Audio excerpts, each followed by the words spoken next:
Alright everybody, hello and welcome as always. I am Sean. This is In The Mixer as we continue our Hashtag United series in Football Manager 2019. Now this is a special episode, not for anybody else really other than for me, because it's the first one that I've actually recorded on my new desktop computer. I've had a laptop that I've been recording on and editing on. That's been fantastic really, like I can't complain. It's an Alienware laptop. I think I got it in like 2012 or something like that. And it's lasted me all the way through and been fantastic and managed to handle Football Manager and a whole bunch of other games all the way through that process. But with the hype train having left the station for FM20 and me wanting to continue to grow the channel and make it better and make things a bit easier and make it a higher quality more than anything else, I've made the transition to a desktop computer. So hopefully for you guys, you're going to see high quality content, high quality captures, high quality videos that go up because everything will be a little bit easier and a little bit faster. You'll already notice just in this episode how much quicker the game's loading, how much quicker it's like jumping through things, the higher quality frame rate that you're going to see on the capture itself. And fingers crossed, if it's less time processing, less time editing, we'll be able to get more videos out more frequently. And then the next step, the one that I'm trying to hopefully get towards once FM20 is released, the ability to actually do some like live streaming stuff. There's a couple other bits of equipment that I need to get to actually do that, but hopefully that's something that we'll see in the future and continue to build towards. Because of that though, there are a couple of different things that will look different in this episode. Obviously we're using the dark skin in the background there. I've also tried my best to kind of import the old display features and stuff that we had and whatever else, but we are having to like kind of click a whole bunch of different buttons just to remind either our assistant or the game itself that we don't actually need to see certain windows, certain boxes, certain replays, all that sort of stuff. Now, enough about that. Let's follow on from where we were at in the last episode. We started the season with a 2-1 defeat at Stoke and then a 2-0 defeat to Southampton. Not the greatest way to start the season, and we followed that up with a third defeat, 2-1 to Tottenham. Now, that might seem like a bad result, but Tottenham won the division last year. They have a phenomenal team, very similar to right now where they've got a lot of England players. They have like a lot of players in their squad that are actually England internationals. They won the division last year by a whole bunch of points. They're not doing as well this year, but a 2-1 defeat is a massive improvement from last season when I think they beat us 7-1 and 6-2 respectively. We then followed up with a 5-0 win against Leicester, probably our best performance of the season so far. All individual goal scorers, a fantastic performance at King Power Stadium. We then had a 3-0 win against Reading in the Carabao Cup, a 1-0 win at home against Swansea, and it looked like we were kind of, turning our form around a little bit. But then a 2-0 defeat away at Bournemouth, who have their own stadium. Steve Fletcher Park has been opened, named after their icon, Steve Fletcher.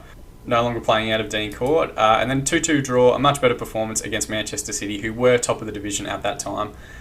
It was in this game that I decided that we needed to kind of go through a bit of a tactical rehaul. The Bournemouth result frustrated me. And it kind of occurred to me that we were still playing with the same instructions that we'd been playing with from like League 2 up. And while that may have been like a really great tactic, a really great team structure for lower division football, we're at a Premier League level now and we need to start behaving like it. So there's a link in the comment section below, but Trequartista has previously done like a high pressing tactic, like a kind of a gegenpressing that he'd used with some success in his Manchester United series. This is derivative of that. It's not exactly the same, but I have kind of taken cue from some of his out of possession instructions about playing with a higher defensive line and playing like with a higher press up the park, so that we can recover the ball further up the field and kind of, make teams work a little bit harder against us higher up the pitch. It does mean we're playing a high defensive line, but we're a young side. We're relatively quick. We should be okay in that regard. And it has been doing a little bit better since we made that adjustment. Also in possession, we're playing against a lot of teams that break us down really easily by hitting like cross-field switches, whereas because we were set to shorter passing, like we weren't seeing balls from like our fullback to the other side winger or, anyone really trying to release from midfield, one of the forwards early. So we've gone a little bit more direct in our possession as well, and we're playing with a much higher tempo. So hopefully we'll move the ball a lot quicker, we'll get out a lot quicker, we'll make the most of the space as quickly as we can. The other one, and I'm actually going to do it while you guys are here, is distributing instead of to the centre backs, which is what we had been doing. We're going to try and take long kicks and get it over the opposition defence as quickly as possible. What we do really well is our wingers get forward very quickly as soon as we recover possession, like a goal kick or with the goalkeeper, and the forwards, of course, are already up there. So if we can work a quick transition and get like a 4v3 or a 4v2 or something like that, I think we're going to have success. It's a little bit more direct, but we're not by any means a long ball side. We're still very much trying to work out interplay, work it out wide, get the ball back into the box, throw it into the mixer. We're just going to try and do it a little bit quicker than what we have been. And the results have been a little bit better. We haven't had like a whole big flash of green since then, but a 1-1 draw with Liverpool could have gone either way. We actually got kicked out in penalties, but Carabao Cup, I've never prioritised that high. And we actually finished the game with 10 men, Jeremy Berger getting sent off. We then had a fantastic 3-1 performance away at Everton. Everton are a very strong side. So to go away and perform the way that we had and finish the game with 10 men again, I didn't realise that portion until just now. But Kupic with the red card in that match, definitely a highlight of the season already. We then lost 2-1 to Liverpool, a heartbreaking result. We went 1-0 up, and then I tried to defend the lead a little bit. Mario Duarte, who is a Portuguese midfielder that we've actually previously looked at to try and bring in, and Ben Woodburn, who's proving to be a bit of a thorn in my side throughout the course of the series with a 78th minute winner. Of course, in that game, we were without Kupic, we were without Jeremy Berger, so not a full-strength lineup going into that match. We then had a good 2-1 win at home against Brentford, who are in a similar position to us. They've come up from the Championship, trying as best they can to get as many points as possible. And then we had a heartbreaking defeat to Watford. We were excellent in this game. We just didn't make the most of our opportunities, and there were 2 deflected goals in this one. John Ruiz got a penalty for them, Walter Ribeiro with a deflected strike from an angle, and Barco scored actually from a free kick that deflected a little bit off the wall. So disappointing, and I know that you don't see like a big flash of green, and I'm hyping up now this tactic that we've changed to, and we haven't won that many games, and now we're going to play 2 higher teams in this division and probably get belted in both games, but it is definitely a step in the right direction. We are going after teams a little bit more, and that's what I want to see. I want to see us go after it a little bit and try and get results, even if we are playing against higher quality opposition. From a playing perspective, I think the only new face, and he's not really a new face, is Juan Carlos Navarro. He actually got his work permit back in September. He's been playing pretty much ever since. I think he's made 5 or 6 appearances and doing really well. We've still got the 3 wonder kids, Kupic, Berger and Sosa up top, and there's a couple other players here, like on 3.5 stars, that if they can actually push to that next level, I can see them going into wonder kid status as well. So Patanama, Langford, Navarro, Colbass, Kwakwa, if they actually push up to 4-star ability, they're going to move to wonder kid, and we're going to have a full team pretty much of wonder kid talent on our hands. We are keeping an eye on things for January. There's a couple of players that we're looking at here on our shortlist that look to be quality people to bring in. I'm also going to be like high level keeping an eye out for a right back as well. It might be a loan signing. I'm not happy with how things are working out on that right hand side. And if we can bring in a decent wing back option, like that might be really good for us. But more than enough talking from me. Let's jump forward to the game against Arsenal now and get through that as quickly as we can. So for Arsenal, anchoring their midfield is Eder Militao, who, if you haven't picked him up in your own game, he's an absolute beast. He gets to be a very good player very quickly, good ball-playing defender, can also play in midfield, which is what he's doing for this Arsenal side. Starts the game at Porto, but definitely one you can bring across into your own save. I'm going to highlight Mensah, who's their complete forward up top.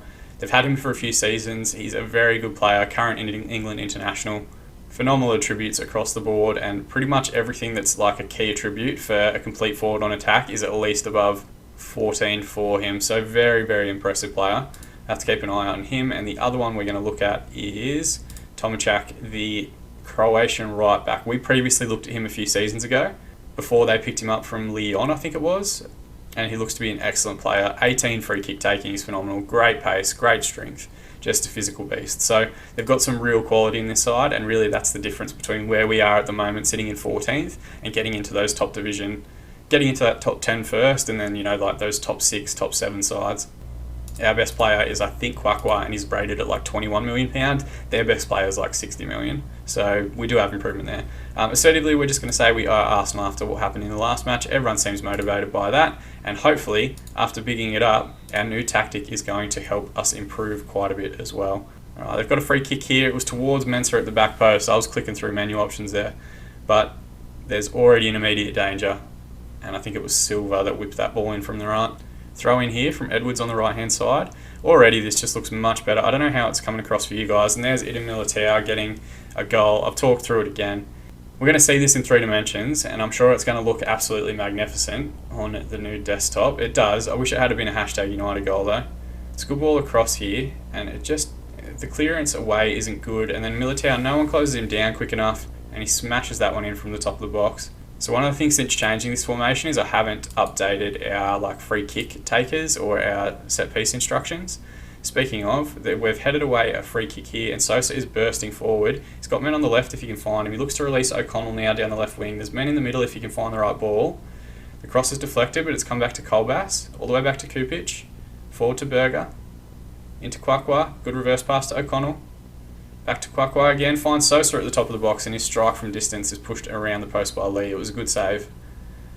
Corner now, Navarro to take, deep one across, Militau's going to head it away, it's going to come to Carter, fall to O'Connell, and he puts it straight at the goalkeeper, when really if he had tried to power that one through near post, we would be on level pegging with Arsenal. Highlight again, Graydon to take a deep free kick, finds Colbass, across to Kwakwa, into O'Connell to Sosa, who strikes from distance. It wasn't a bad effort, just a little bit too high. If he had been able to keep it down, it was definitely on target. And because we process so quickly now, I've really got to keep an eye on our shouts and things. So half-time we're a goal down, which is disappointing. 3 shots, 2 on target, 51% of the ball for Arsenal. But we've had 7 shots, 4 on target and 49% possession despite playing away at the Emirates. That's not something we were capable of last season, and it's not something that we would have been able to do in the previous tactics. So I know we're losing, but we are doing pretty well. Let's passionately say media have given you a lot of credit lately.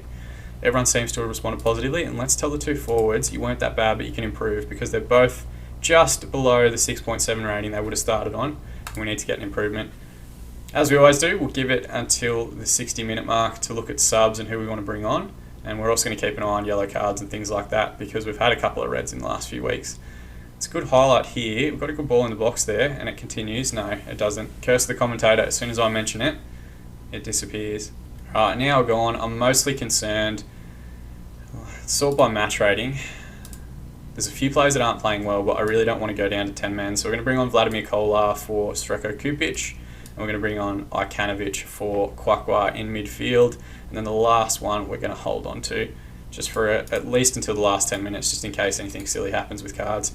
They both seem motivated, which is good. And we're also going to use Old Faithful after 60 minutes. Our Get Creative shout. Everyone seems inspired by it. Icanovic with a corner here. Deep one across towards O'Connell, back stick. It's headed away. Kolar puts it back in. And now they've managed to get it away. Arsanovic is forward. Crossfield switch towards Mensah on the left wing. Just stand him up, don't do anything silly. Good cross to Miles. It's a good counter attack from the corner. And that's what I'm talking about. Like, I need to go through and do our set pieces, obviously. Since changing this formation, since dragging everything across onto the new computer, I haven't set up our set piece takers, our defensive structures. And we just get caught on the counter, which isn't something that had happened a tremendous amount in the series up until this point. Right, they've got another corner here. Deep one across to Harmistich, and thankfully it is just wide. Alright, 10 minutes remaining. Let's use our demand more shout, and let's see if we can get another highlight just to kind of try and pull something back. It's not forthcoming. There's 4 minutes to be added on. We're into the last 15 seconds of it now. I dare say this is going to be the last highlight. And we're just rocketing through games now. Out to Moran. Across to Negredo. Berger should get it away, but it's straight back at Negredo again. A good tackle, and it goes out for a corner. So there will be one last opportunity for Arsenal to add to the scoreline. No, the referee doesn't even let him take it. He pulls up for full time. So in the end, 9 shots, 5 on target, 58% possession for Arsenal. We had 9, 4 and 42, but we had our fair share of highlights. We just didn't finish our opportunities. And in reality, it's like one kind of counter-attack from a corner and one goal where we just didn't get out to Ida Militao quick enough. And that's the difference really between us and the teams in the top division. They take their opportunities really well. But you could kind of see steps forward in the right direction. From the last 2 episodes that you guys have seen where I don't think we've won a game, we are definitely playing better than we had previously. Assertively, I'm going to say we're underdogs. You gave your best effort and everyone seems positive. I'm just trying to keep morale up as much as humanly possible. We're still early in the season, so I want to try and get them up into the green as much as I can. And that result, despite not going our way, does see us stay in 14th position on 13 points. Very quickly, if we can get 3 points, we can jump up as high as 11th and really keep the pressure on those teams in the top 10. Alright, so the first thing I have done is I've gone through and just done all of our set pieces because we really obviously needed to. Corner routine's pretty basic. It just leaves the 2 forwards forward when we're defending. And then from an attacking perspective, we just make sure our fullbacks are back. We make sure our central midfield is only outside the area. It's just make sure we don't get countered against that quickly. Hopefully that sees a bit of improvement. And they're pretty basic like set piece taker routines as well. They're always just positional. I never really worry too much about like their match rating and stuff, particularly because we're doing a short corner routine. It doesn't matter. And also for our throw-ins, we're not doing long throws. So it's better just to get the ball down and then get a cross in. So hopefully putting them back in will help us with that, and it would have done away with that second goal that we conceded. Now let's just set our team up. Joe Carter can come out for Joe Greshy. For Thomas Greshy. And we'll put Kohlenberg on the bench because he can play on the left if we need him to. There's a couple of guys that are struggling a little bit for fitness at the moment. So Jeremy Burge is getting a little bit of a rest. Everyone else should be fine. And magic of editing, we're going to jump ahead to the game against Chelsea now. Alright, and just like that, we are about a week ahead. They've still got a couple of players hanging on, involved in their squad. They've still got João Felix, who usually plays at the 10 for Chelsea. They've got Lewis Cook, who's anchoring midfield. He's 34 now. He's got 130 England caps, which is just a crazy amount, and still looking pretty decent for 34. They've also got Delight at centre-back. He's 32 now, ball-playing defender, just an absolute beast. Henry Lozano is the one I'm going to look at. He's a left winger, a French international. Initially he's a complete forward, but they've been playing him pretty much on the wing the entire time that we've been playing against them. I thought it was Herving Lozano for the longest time, but apparently he retired like 5 years ago. But a very, very good player and one to keep an eye on. Basar is their captain up top, 27-year-old Croatian international. Looks to be a very, very good player. 20 agility. It's so rare that you see that 20 stat, and he's got it. So we'll have to be at our best. No changes. Oh, only one change for us, sorry. Joe Carter picked up a knock in that last game, so Greshy's going to come in on the left wing, and Kwakwa will have to keep an eye on because he's hovering over a yellow card ban. Otherwise, pretty much the same team, and we're going to go out there, and we're playing at home, so hopefully we can continue a decent run of form and get a good performance here. And 3 points, because I feel like we haven't recorded 3 points in the longest time. And away we go. I'd just like to, our performance against Arsenal wasn't horrible, considering how good they are, but still, we need to start picking up points a little bit to continue our movement up the table. Good ball in behind there. It's going to come back out to Navarro. He gets a good deep ball across, and O'Connell hits the post on the volley. It was a great ball from Navarro, and a very, very good technique to actually get that one even close to on target. Highlight here, Martinez to take a throw in quickly. Bamba back to Martinez again. They're just working a nice little deep triangle here. You can tell they're kind of looking to release someone once they can. Priso now with the ball to Bamba again. Out to Lozano, who we spoke about in the build-up. Cuts inside and finds Cook. Forward to Priso again. It's good movement forward. It's patient build-up. They found Talio out wide. It's a deep ball across, and Lozano, his 10th goal of the season. Good build-up from Chelsea. You've got to give him credit there. We'll check it out in 3 dimensions. It looked like it was a good ball across. Maybe Patnam could have come out and claimed it. It looked like it ran pretty much straight across the 6-yard box. It's a deep ball across. It's a good ball, to be fair. I'm not going to take too much fault from that. And I think it was Graydon just gets beaten on the far post, which again kind of highlights maybe we need a higher quality right back. Just someone who's a bit more ready for first team football. 30 minutes gone, we're going to use our demand more shout. Most players have responded positive. Basar with a free kick, and it was always curling away from goal. Highlight here, Graydon to take a throw in, finds Colbass, inside to Navarro, back to Colbass again. Crossfield switch towards Berger, strikes from distance, and it was always coming back towards goal, but just didn't quite have the angle or the shape on it to find that top corner.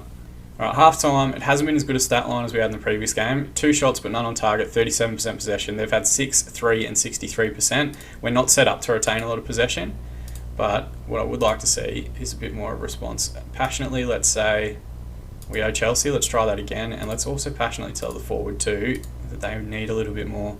Rafa Sanchez, I don't know if I mentioned it before the game, he broke his ankle, so he's been out for a good few months. I think he's still a good 6 weeks away, and Benny Mulgard's been struggling for fitness. Kwakwa with a deep ball in, but Reggio, I think I'm pronouncing that correctly, Reggio comes out and claims, unchallenged, looks for a long ball forward, Berger knocks it down to Graydon.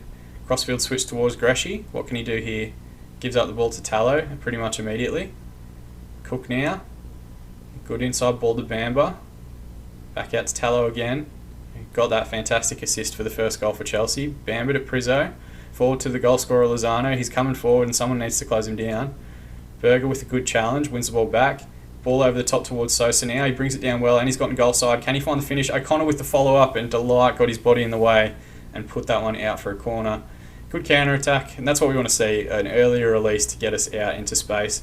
Navarro with the deep ball in, comes out to Colbass. Graydon with a crossfield switch towards Greshy. That's exactly the ball we spoke about in the build-up when we went through the tactic. Greshy's won a free kick. That ball from the fullback across to the winger on the other side, who's so often free, and unfortunately we're not going to see in the highlights the actual free kick, but we do have a corner here. Greshy to take, looks for Kupic front post. It's going to come out to Langford. Colbass now, Graydon crossfield switch, Tallow heads it away.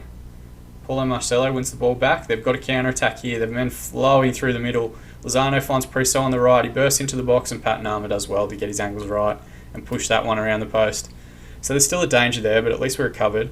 Priso with the corner now. Finds Basar. Greshy with a good tackle. O'Connell now. Looks for the crossfield switch towards Souza, who does have time and space in front of him. Just hold it up, George. Instead, he tries to take on Martinez, and Martinez with a good tackle puts it out for a throw. Alright, Kwakwa's not having a good game, so we're going to take him off for Arkanovic. Sosa's not having a good game, so we're going to give Mulgard the time.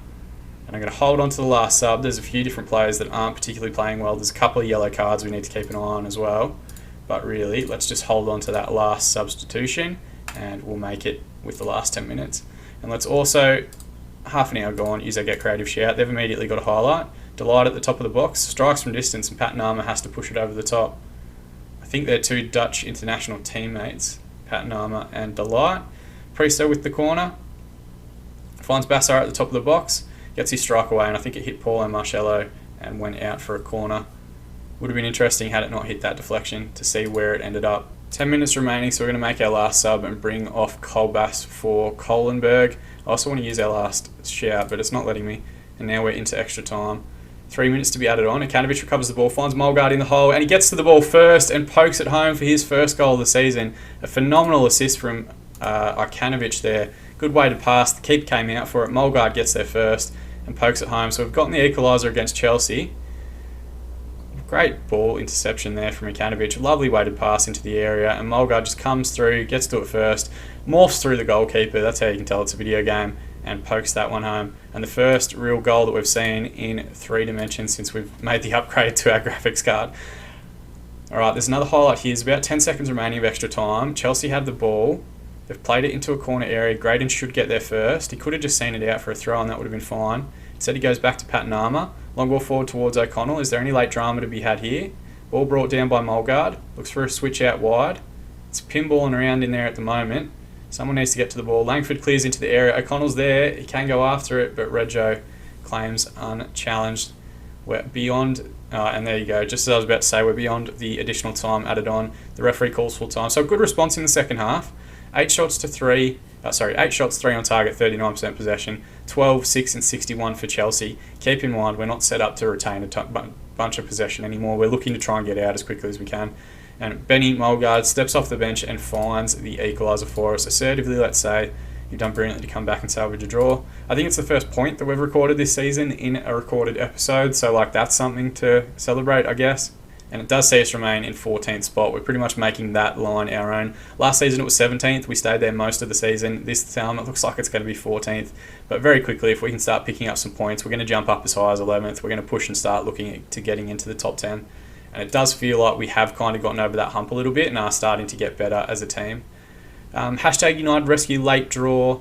Youth and experience were unable to be separated on a mild autumnal afternoon. So they've obviously got an older team. We do have the youngest team in the division by a long way.